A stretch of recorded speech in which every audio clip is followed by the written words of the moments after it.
You're listening to the Known Legacy Podcast, brought to you by Known Legacy Ministries. For more information, go to knownlegacy.org. Now here's your hosts, Bill and Travis.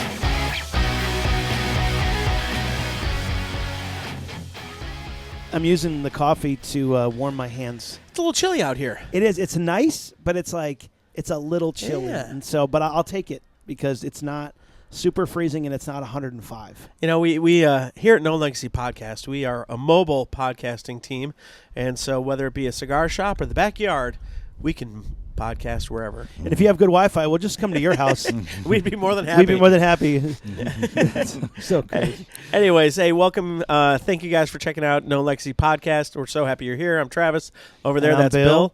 And, info at knownlegacy.org. If you want to email us, you can find us at knownlegacy.org for info on Bill's book. If you want to book Bill for coming out to talk to your business or talk to your church, men's ministry, whatever, he's extremely gifted at that. And as always, follow us online, Facebook, Instagram, and we'd love to have you on YouTube and Rumble as well.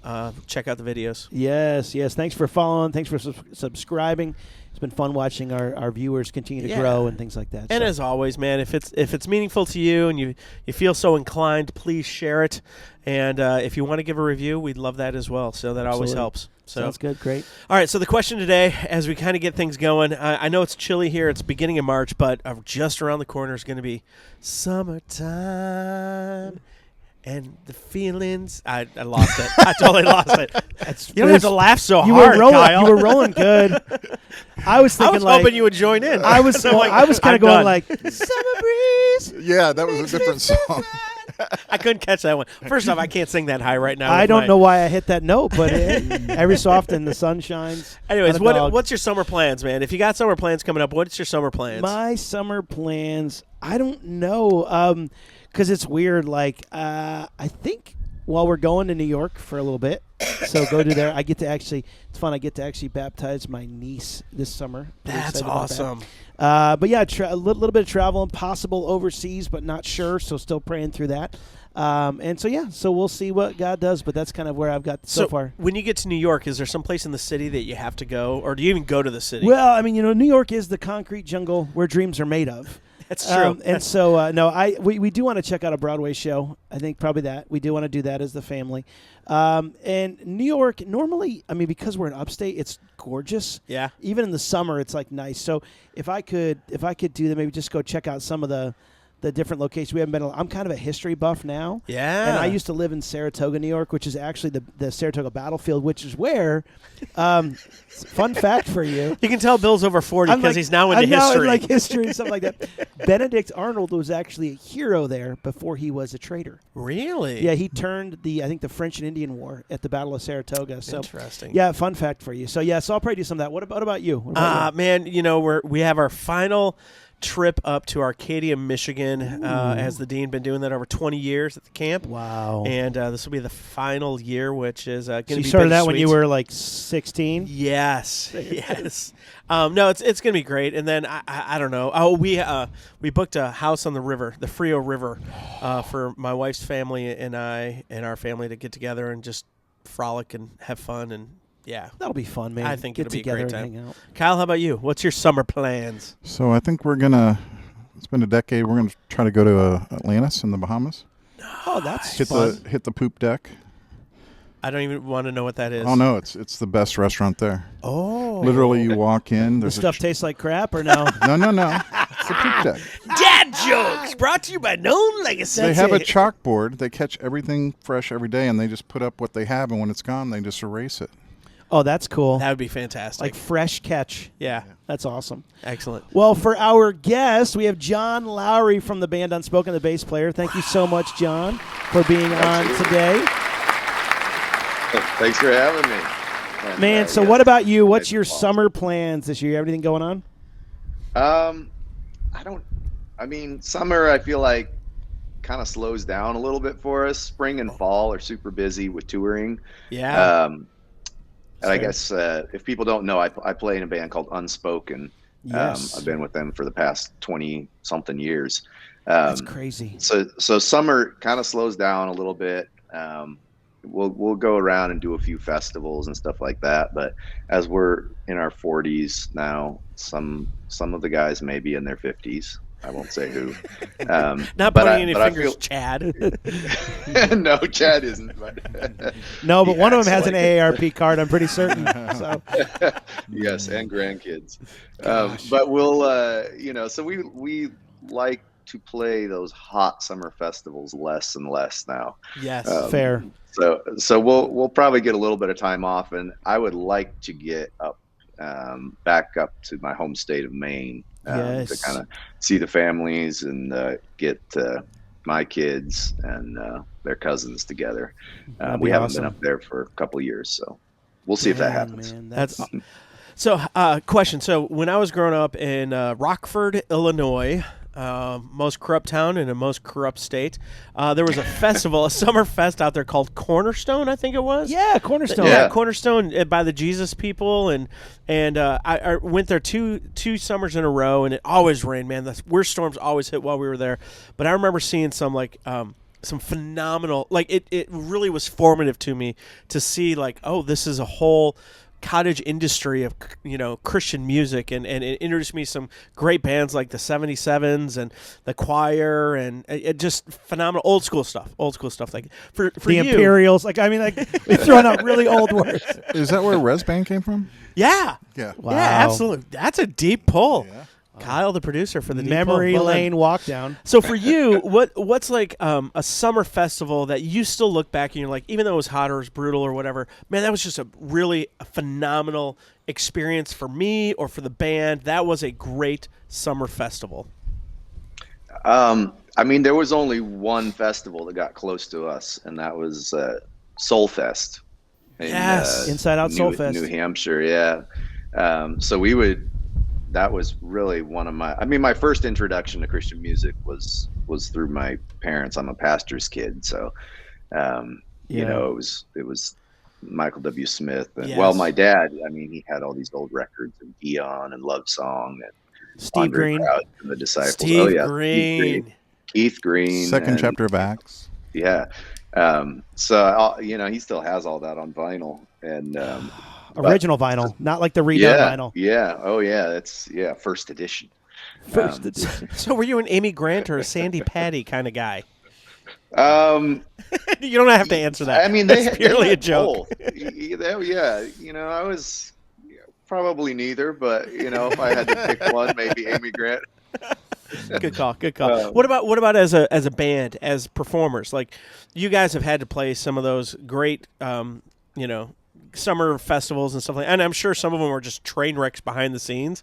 But what was one that you as the band were just like, man, this was a great one to play, and we're so happy, and it felt like the community really resonated with the message and what you guys were trying to accomplish there? I'm trying to remember what is the name of the one in Pennsylvania? Creation Fest, yeah. Yeah, that was and I don't know, is that still happening? I don't feel think like I think shut most of down those for a festivals while. have gone. most of them, ever since COVID, a lot of them shut Yes, down because they're just like Yeah. the finances are just not there anymore. So, Yeah, so but there that was one's fun.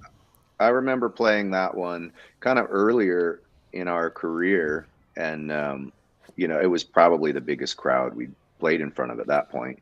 And of course it was the middle of the day and stuff, so it wasn't a ton of people, but it was still thousands of people. So fun.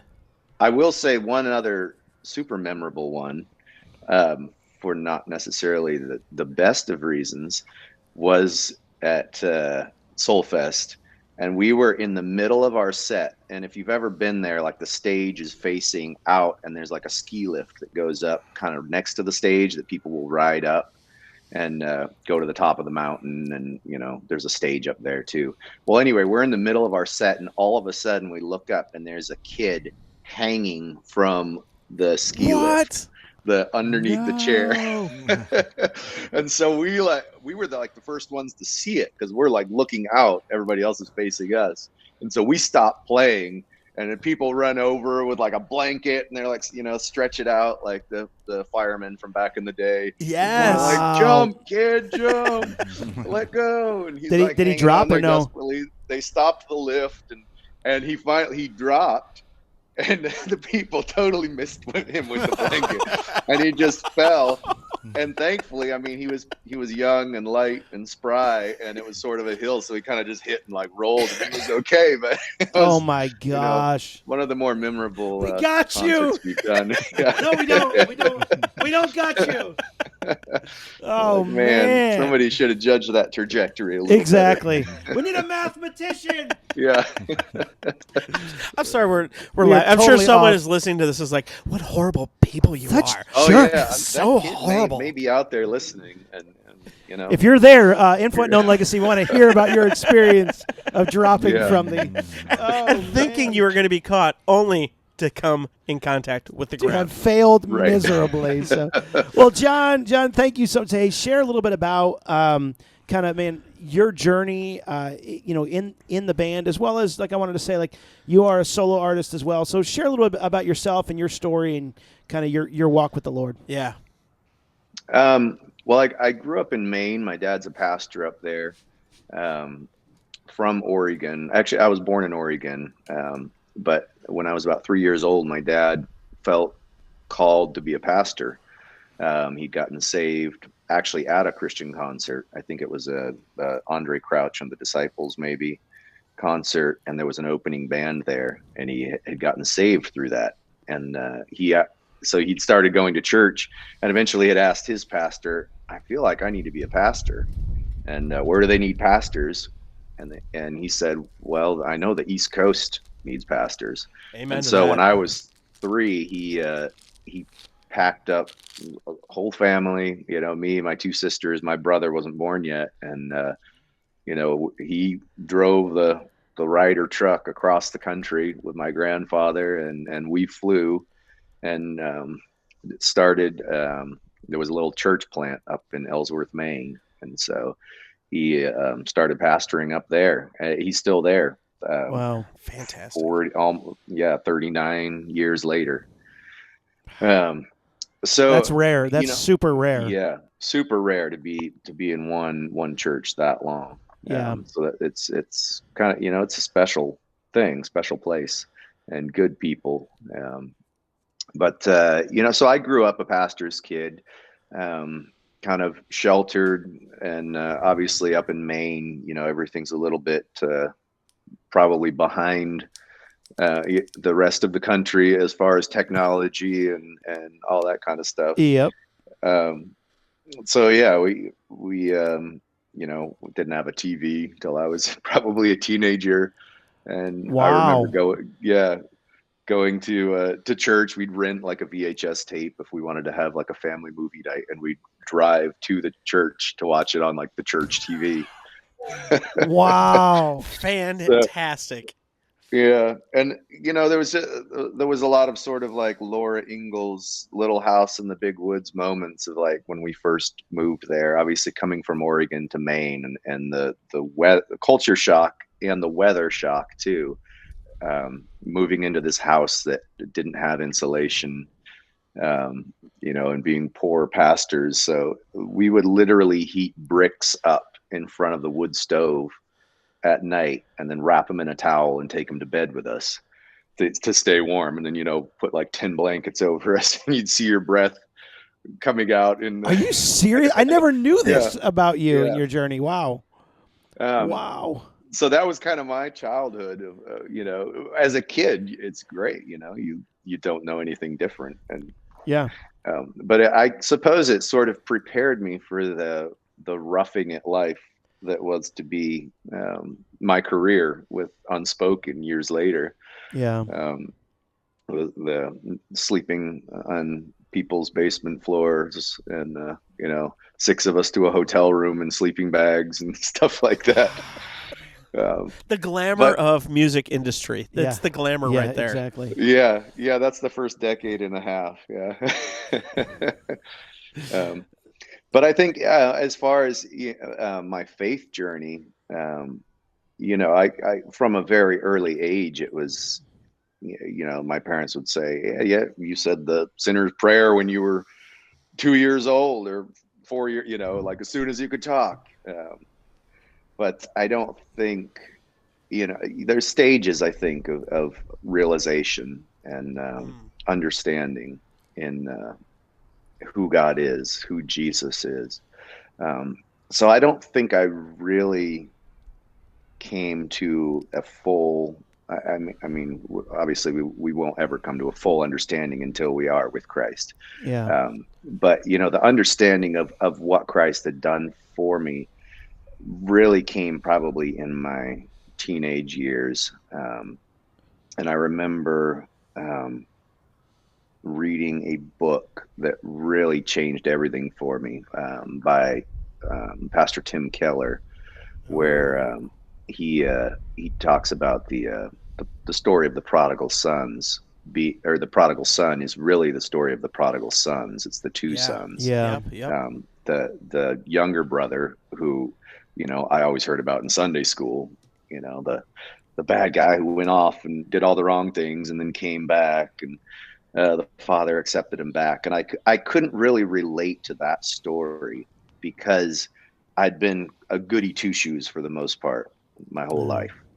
And so when I heard that story it's not about the prodigal son, it's the title of the book is Prodigal God. It's about the extravagant nature of the father's love, and that there's two sons, that the younger and the elder son is just as separated from the father as the younger son.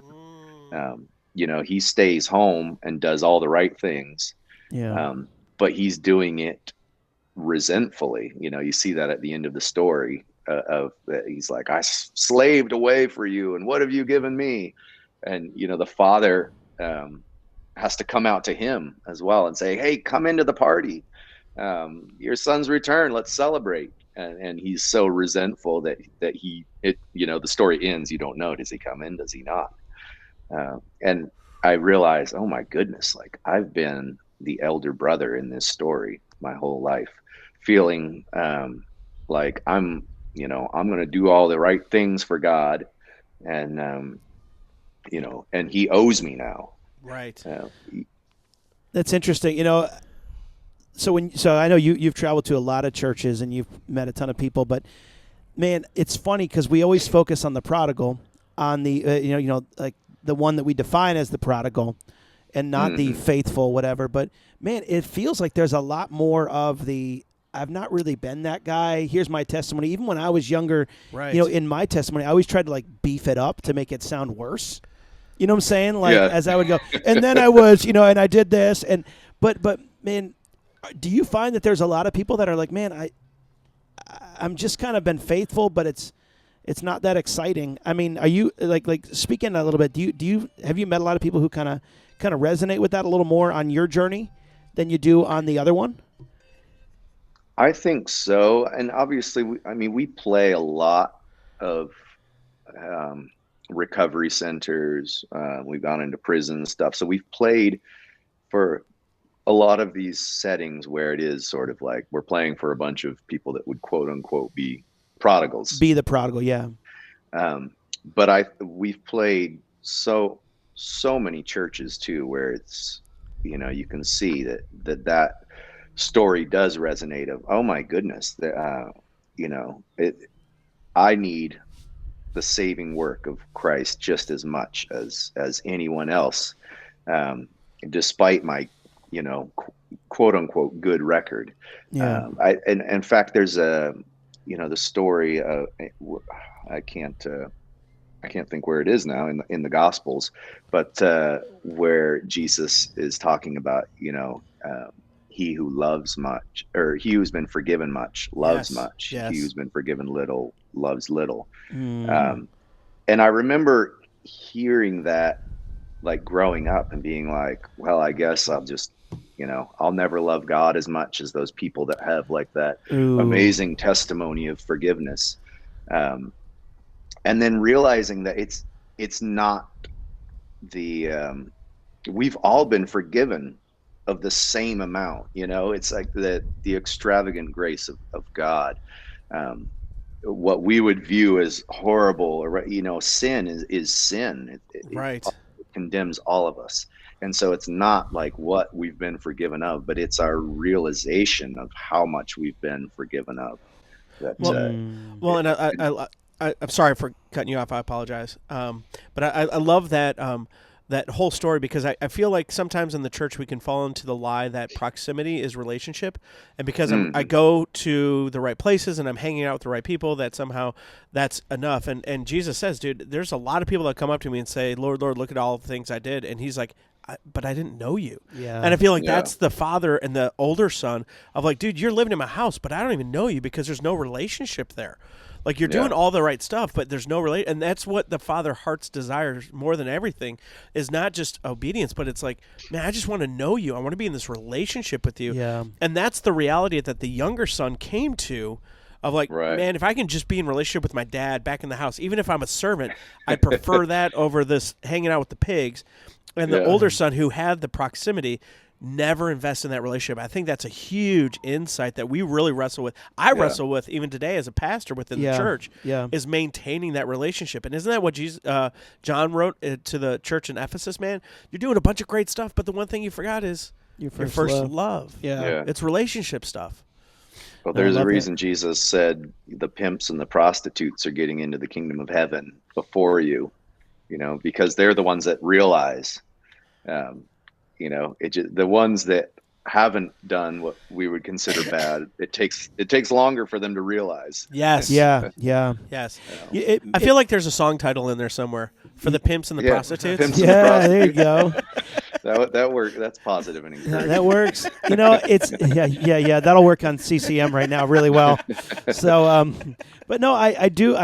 It makes me also think of Martha and Mary, and that dynamic of Martha was working, and then Mary was like, "I'm going to be at your feet," and she literally yells at Martha's like yells at Jesus, like, "Tell her to get up." I mean, what the heck? Like, do stuff. I'm doing it. And he's like, she picked the good thing. And so I do love that reality that regardless of which side of the prodigal line you fall on, it's the getting to know Jesus. And that's hard. Yeah. Because it is not, it's not a prescriptive thing. It's not like, well, in 6 to 8 weeks, you're going to feel this. It's very not a different. list you can follow. And yeah. There's so many illustrations with like just marriage, and the fact that like every marriage is unique, but every marriage is a pursuit of a relationship and serving each other and continually mining that. I would love to know from you, like being on the road and being in the spotlight can sometimes be very difficult. How do you maintain and pursue that relationship aspect of your faith and not just become performative and playing the part? Because you know probably better than anyone else what the mainstream Christian wants, right? But at the end of the day, you still got to sit down and you still got to maintain and invest in that relationship with Jesus, even beyond your performance. So I would love to know what that looks like for you. I think it probably seems like it would be different for me than for anybody else, but I think it's the same thing as for anybody. And it's really just, it's an investment of time is the big thing. In any relationship, really. And so on the road, I think one of the big things is like just getting that time alone to pray and meditate and read. And then we do, in some ways it's almost advantageous to be on the road because at that point we are like a traveling church. I've got my brothers around me who, and Bill, you've been out with us before, so we sit down kind of before every show, and we'll have sort of a little devotional time of like, hey, what have you guys been reading? What anything stand out this week? Or, and so I don't think it's different for me than for anybody. Yeah, time. No, I think it's good, but it also keeps the bar, and when I mean low in a good way of like. It's easy for everybody. Like, just spend time with him. Like, if you're out there right now and you're feeling like, man, what? I feel like I'm distant from the Father. Well, then just stop and spend time, and just make a point to say, God, I just want to hear from you today. Very simple. I think that's it. It's that whole Mary mentality of like, man, I'm just going to sit at your feet. I don't know what this looks like, but I'm going to take time and I'm going to invest time into you, because it isn't just like this little bit of time. It's sometimes just being alone and trying to hear his voice. Right. So Right. I love it. Well, Jon, share a little bit about your kind of music, songwriting. I mean, you've written a bunch of songs with Unspoken. I know that you have co-written a bunch of songs. I would say the better writer on the album. That's just me. I can say that boldly because he's not on right now. No, I'm just kidding. But I mean, you've written a bunch of the Unspoken's hits as well as some other things. But then you're also a solo writer. So share a little bit about your songwriting journey and you as a solo artist. The songwriting is always difficult. It's definitely work, and I think that's something that I had to learn, especially when we moved to Nashville. I mean, at that point, we'd written maybe 10 songs, and those were the songs that we'd recorded. Those were the songs that we played along with cover songs because we only wrote when we were inspired to write. And if you wait for inspiration to come, it's not going to come very often. That's true. You've got to go out hunting for it. I think there's things you can do to help inspire inspiration. And when we came to town, I remember we sat down with a big writer in Christian music named Tony Wood. I mean, he's got, I don't know, over 20 like #1 hits or something like that. Oh, wow. And on his door, he had a sign that said, songwriting is 10% inspiration, 90% perspiration. And we were just shocked, because the only thing we'd ever done is, I got this great idea and it's just flowing out naturally. And well, let's put it down. That's our song. And to sit down with him and he's like, oh yeah, I write 5 days a week, usually 2 sessions a day. So, that's, at least 12 songs a week usually come out of it. And we're like, what? Wow. So the work aspect of writing, I think, was something that was really important to learn. That you have to sit down. You're always keeping your ears open, and you're always getting little tidbits of inspiration. And my phone is full of those little voice notes of, hey, what this idea at 3 a.m, humming it into my phone, trying not to wake anybody up. Or, a little lyric idea or something from a sermon or something that I've read in the scripture that's inspiring me. But then you have to sit down with that little piece of inspiration and actually work out for the next, 6 hours or whatever. What does this look like? I remember when we wrote our song Reason, which was one of the biggest songs that we've written. We all came in with kind of that title, but we had 3 different angles that we were thinking, here's the angle that we're going to write it from. I remember I had the idea of, I don't need a reason to praise you. Like you are the reason enough or whatever. And then Chad had come at it from the angle of, you don't need a reason to love me. You just love me. And there was another angle. Anyway, so we had to sit down and hash out, we've got this this title that we think could be a good song, but which angle do we come at it from? And then we wrote that chorus, which originally it was, you give me a reason to keep on believing. And then we listened to it for a couple days and we're like, it just doesn't hit. He gives us a reason, but what is the reason? Yeah. And then we had to figure out, his love is the reason to keep on believing. It's stuff like that you think, it's obvious, but it just takes time and work to actually get there.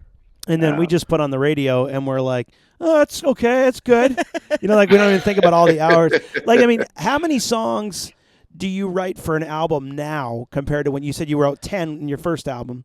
But then how many songs do you write now to prepare for an album? Yeah, well, on our first record, I think we probably had well over 100. And then maybe our batting average got a little bit better, and we had 60 written for the next album and 60 for the next one. And then the last one that we put out we had probably 80. Wow. And that one took us, we spent 4 years writing for that record.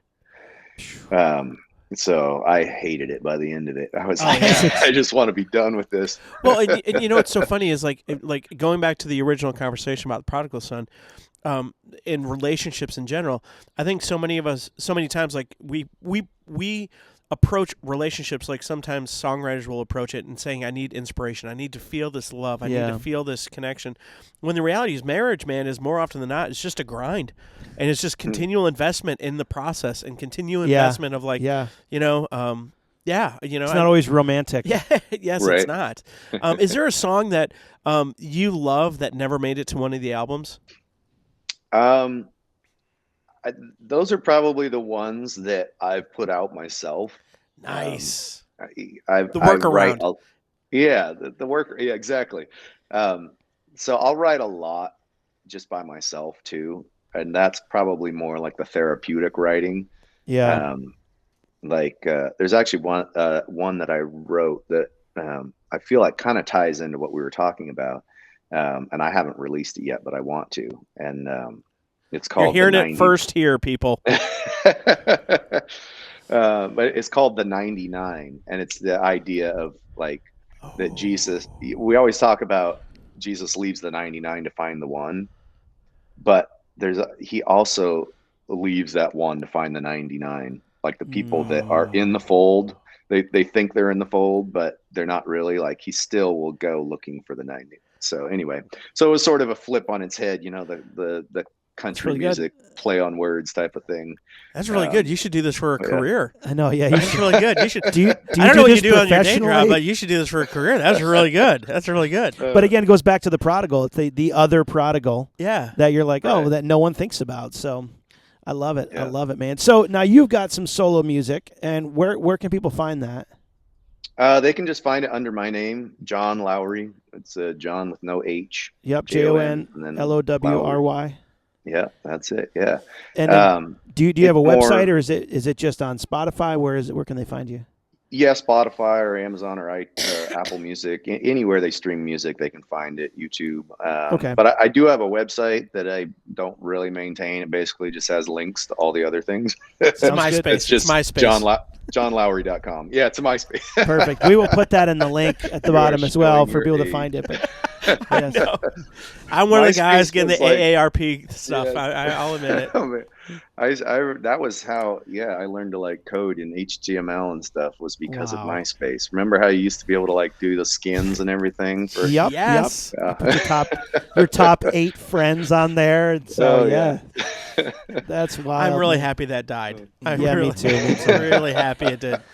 Oh man, that's crazy. Well, dude, yeah, I loving this story because I do feel like this speaks into the heart of so many people who are on the other side of the I don't have the drugs, alcohol, and the walking away from God kind of testimony, but God still desires your heart in a very Yes. authentic way. And so I love you sharing that, man. Any final thoughts about that before we jump into our final segment? Any final thoughts you want to share about that or your journey with music or anything else? Man, well, there's probably nothing that stands out to me that needs to be said on top of that. I think we've said most of it. Obviously, it's a long journey. So, I think, it's something that you can't rush. And I like that. I guess there's one quote by C.S. Lewis that when he said, "When I came to Christ, I realized I didn't just have to repent of like my sins, but I also had to repent of my good deeds as well. Oh. Because my good deeds were done, it's filthy rags." And so I think that really speaks to it as well. There's always like a mic drop somewhere in this, and you just Every did time. it, man. Every time. Every That was time. really good. Well, Well, again, anytime you quote C.S. Lewis, it's a mic drop. So It pretty much is. That's Yeah, really yeah. good. And so, And I love how he slow played it. He's like, I got nothing, but maybe I'll just throw this little nugget out there, and it's a 30-pound brick of gold. Right I know. there. I'm like, Just- good gracious. We love it, man. Well, dude, so as we finish up, we have a segment called Fast Five. oh I hate that sound effect. I love it. It's my favorite. I look forward to it every time. There it is. I got it twice today. It's so good. So looking for a new co-host at knownlegacy.org. Info if you'd like to put your application in. You certainly can. You certainly can. I will be the other 99, I guess. So, John, quick question. Number one, who do you most admire and why? Yeah. I mean, I think it's pretty easy and obvious to say my dad. He's been cool. the example throughout my life of a man who has just been faithful to God and faithful to his family and faithful to what God's called him to. So that's awesome. Yeah, love it. I mean, I could pick also other like old dead guys like C.S. Lewis and stuff like that. But you know, I think it comes back to my dad. There's another song, My Dad and Other Old Dead Guys. Yeah. Oh man. My old pastor always used to say like the best people to read are old dead guys. So, yeah. And I agree. It's true. Usually it's very British true. old dead guys. Yes. The British helps quite a bit. So, Yeah. All right, number two. Where would you like to go for a vacation? Oh. Okay. Vorrei andare in Italia. Oh. So, Nice.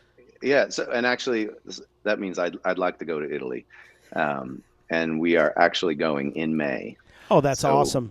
Yeah. Fantastic. That sounds like a summer plan. You should have thrown that out there in the beginning. Summer. Well, plan. it's sort of a spring plan. Yeah, I know, but I love the going fact for that 2 you're weeks in May. inviting us to go with you and podcast your entire trip to Italy. That is your generosity continues to just amaze us. It's pretty Thank you. amazing. So just send us the dates and we're good.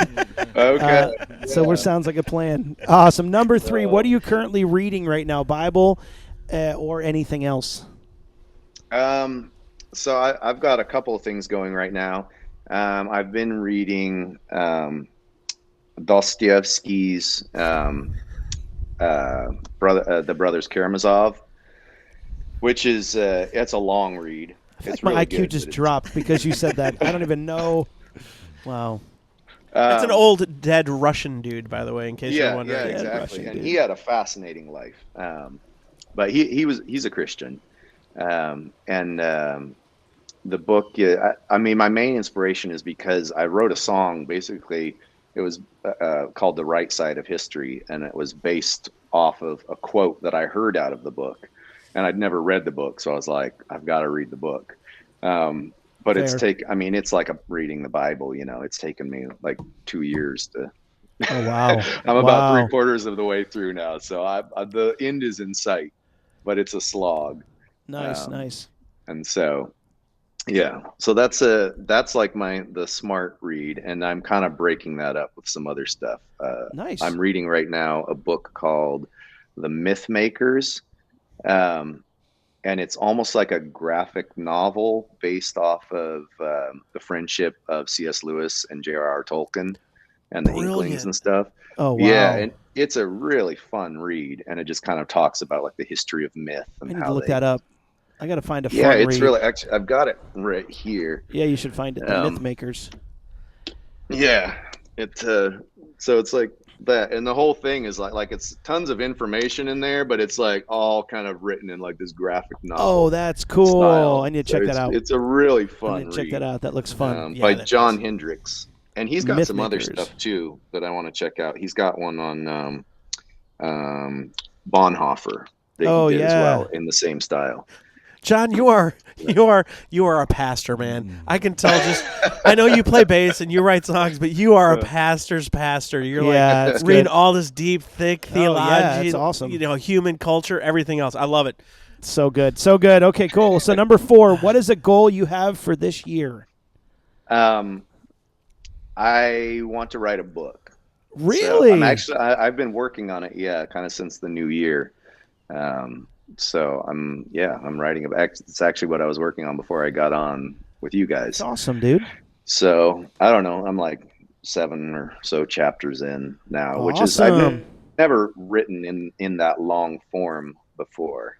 So it's kind of something arduous, totally different. And but it's fun. yeah, it can be overwhelming. And usually I'm like, my one comfort is that I'm like, well, I'm going to go back and edit and make all of this better, because I don't feel like I'm close to where I want it to be yet. Edit. At least It's the I'm worst trying part. Yeah. Yeah, I'm trying to get the bones down, and then I'll Good. go back. Vomit it out and start from there. Yeah, that's kind of it. So Yeah. that's awesome, man. Well, cool. So what's the most impactful piece of advice you've ever been given? Wow. I mean, save the like deepest question for last. Probably don't eat yellow snow. That's it. That's a good one. That's fantastic. I like it. Word to the wise. He's reading Russian oligarchy literature, and his best advice is don't eat yellow snow. This is fantastic. I love it. I mean, we already talked about a lot of great advice. All the good things, yeah. You know. John, we've had a great time having you on, man. We are going to put your link in the bottom. Oh, yeah. Check out his music. John is a phenomenal songwriter and singer. He's got the bass tone of what's behind him, which is Johnny Cash. I love it. I love it. It's so he's got such a low tone, and but man, love having you on today. We need to have you on again, brother. Yes, we do. And thank you so much for your time, man. Any final thoughts, words, anything like that? Man, I don't know. I think we covered it all. It was great to be on with you guys. I just felt like the last time was a good mic drop. I must give it one more time to throw it out there. So, man, thank you so much. It has been an absolute joy. And I feel like we've scratched the surface of many things that we could mine of from who you. John is. And insights into culture and the wrestling of the church and the implications. So much. Yeah, when you guys are in town, if you have some time off, man, Bill would love to host us. Yeah, there we go. Let's do it. Bill would love to take you out to lunch, and I'll just tag along. We will do it, man. So, well, dude, check good. out unspokenmusic.com for his latest dates, and then as well, jonlowry.com for his own personal music. You will be blessed by that music. John, thank you so much for being on today. Guys, thank you so much for checking us out today. Share it, like it, follow us. Any final thoughts, Travis? Man, God bless you guys on the week ahead. Have a great week. Thanks for listening to the Known Legacy Podcast. We'd love to hear from you, so email us your questions or comments to info@knownlegacy.org.